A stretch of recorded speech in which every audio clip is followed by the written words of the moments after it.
Como é que se gerencia o caos? Sério, como se organiza um evento que basicamente cria uma cidade nova dentro de outra que já existe, com milhões de pessoas nas ruas? A gente vai ver hoje como uma das maiores festas urbanas do planeta reinventou completamente a sua gestão, sabe? Deixou o improviso para trás para abraçar uma organização movida a dados. Para começar, vamos só ter uma ideia do tamanho do desafio. A gente está falando de um público que chega a 12 milhões de pessoas ao longo de todo o evento. Isso é mais gente do que a população de muitas cidades inteiras, né? E claro, todo esse público gera um impacto econômico, assim, gigantesco. Algo em torno de 1,8 bilhão de reais que são injetados na economia local. Para dar conta de tudo isso, são montadas 3.900 estruturas temporárias pela cidade. De palcos a postos médicos, é uma operação logística que parece de guerra. Ok, com esses números na cabeça, a escala do desafio fica bem mais clara, né? Isso não é só uma festa, é uma operação urbana massiva. E a pergunta que fica é, como é que se gerencia uma coisa dessa magnitude que acontece em ruas abertas e não numa arena fechadinha, toda controlada? E aqui a coisa fica ainda mais complexa. São 13 dias sem parar, com 32 agências do governo diferentes tentando trabalhar juntas. É, na prática, uma cidade temporária construída em cima de uma cidade que precisa continuar funcionando. Um verdadeiro quebra-cabeça logístico. Para a gente entender a solução, a gente precisa primeiro entender qual era o problema, a dor de como era antes. Antes dessa transformação toda, a gestão era, bem, fragmentada e sempre correndo atrás do prejuízo. O principal obstáculo era o que se chama de governança em silos. O que é isso?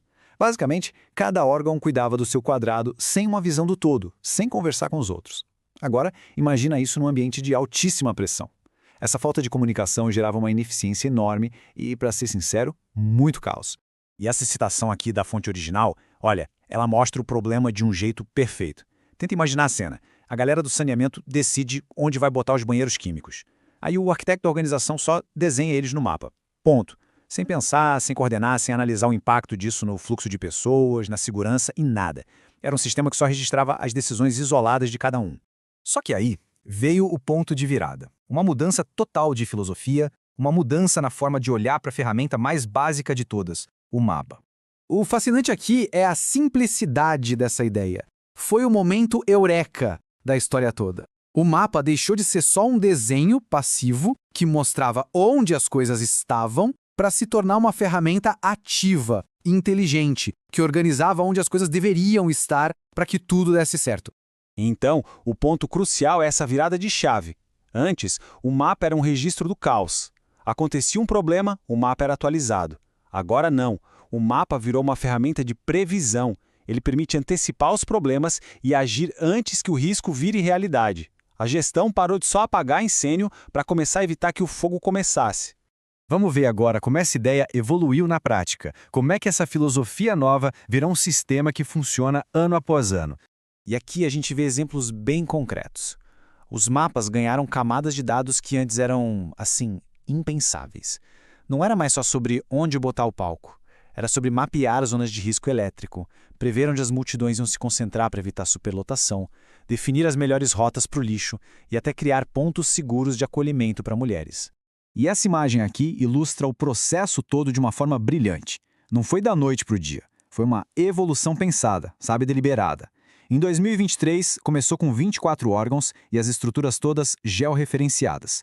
Um ano depois, em 2024, já eram 31 órgãos e mapas muito mais complexos. A cada ano, mais dados, mais agências e mais tecnologia, como sensores, foram sendo colocados no sistema. E o objetivo final de toda essa evolução era bem claro. Quebrar de vez aqueles silos. Era fazer com que as 32 agências diferentes, da saúde e a segurança, da limpeza à mobilidade, trabalhassem com base na mesma informação, como um comando de operação unificado de verdade. Agora vamos dar um passo para trás e olhar o quadro geral. Essa história é sobre muito mais do que só um festival. Ela conta para o futuro da gestão das nossas cidades. O que a gente vê aqui não é uma solução para um evento específico, mas uma evolução que é necessária na governança urbana. As cidades do século XXI são sistemas super complexos, super dinâmicos. A forma de geri-las não pode mais ser baseada em métodos antigos, analógicos e todos fragmentados.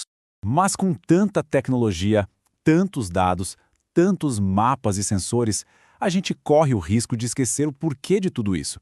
Qual é o objetivo real por trás dessa parafernália toda?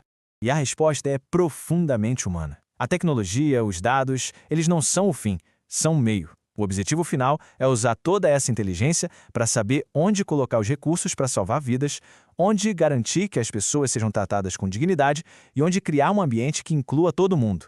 No fim das contas, é sobre usar dados para cuidar de pessoas.